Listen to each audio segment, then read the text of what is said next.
ဘုရားဘာသာဝင်သူတော်စင်များအခြေခံကြကြနားလည်ရမယ်အချက်တွေကကံတရားအကြောင်းကိုလည်းနားလည်ရမယ်ခိတ္တအကြောင်းကိုလည်းနားလည်ရမယ်ဘဝတန်တရားအကြောင်းကိုလည်းနားလည်အဲ့ဒီ၃ရပ်ဟာပေါင်းစပ်ပြီးတော့နေတာဖြစ်တယ်တနည်းအားဖြင့်ပြောမယ်ဆိုရင်ဝတ္တုံမာဆိုတာကြားဖို့ကြတယ်ခိတ္တဝကမ္မဝဝိပါကဝတန်တရားထဲမှာနေတာဒီအကြောင်းတွေကြောင့်ဘဝတန်တရားမှာခွန်ကြီးတို့တွေဟာအထက်ရောက်လိုက်အောက်ရောက်လိုက်ချမ်းသာလဲဆန်းရချမ်းသာတဲ့အခါချမ်းသာလိုက်ဆင်းရဲတဲ့အခါဆင်းရဲလိုက်နဲ့တန်တရားထဲမှာတဝဲလဲလဲဖြစ်နေကြတယ်ဆိုတဲ့အကြောင်းကိုသိဘုရားရဲ့ဆုံးမမှာကံဆိုတာဘာလဲကိလေသာဆိုတာကဘာလဲ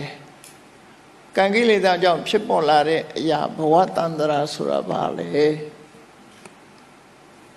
ဒီချက်၃ချက်ကိုရှင်းရှင်းနားလည်ဖို့ပရိစ္ဆသမုပ္ပါဒ်ကိုကြည့်ရမှာဖြစ်တယ်။အဲ့တော့ပရိစ္ဆသမုပ္ပါဒ်ကိုမကြည့်ခင်ကံအကြောင်းလေးကိုရှင်းဥစွာပြောအောင်အလုံးသိနေကြတဲ့ထဲမှာလူတွေကကံကောင်းအောင်လုပ်ကြမယ်ကံဆိုးတယ်ကံကောင်းတယ်တချို့လည်းကံကောင်းတယ်ဆိုတာအလုပ်ကောင်းရင်ကံကောင်းတာပါပဲနဲ့ပြောတဲ့သူကလည်းရှိမြတ်စွာဘုရားဆိုလိုတဲ့ကံကဘာလဲကံအကြောင်းကိုဘယ်လောက်နားလည်ရမလဲဆိုတာစဉ်းစားဖို့လိုတယ်ကိုယ်တဏ္ဍာမှာကံတွေဖြစ်နေလို့ဖြစ်မှမသိလို့ရှိရင်တန်တရားထဲမှာထိုကံတွေရဲ့အကျိုးတရားထုတ်လုပ်မှုတွေဟာဆက်လက်ပြီးတော့ရှိနေမှာဖြစ်တယ်ကံဆိုတာဘာလို့ရမယ့်အရာလဲကိလေသာဆိုတာကရောကိုယ်တဏ္ဍာမှာဘယ်လိုအခြေအနေနဲ့ဖြစ်နေတာလဲကိလေသာဆိုတာလောကလူတွေကကိလေသာစိတ်မွေးတယ်လို့ဆိုတဲ့အခါမှာကာမဂုဏ်ကိစ္စတွေလောက်တင်အာယုံပြုပြီးတော့ကိလေသာလို့ပြောနေကြတယ်တော့ကံနဲ့ကိလေသာအကြောင်းကိုကြာကြာနားလည်ဖို့လိုတယ်ပေါ့အဲ့လိုနားလည်လို့ရှိရင်တော့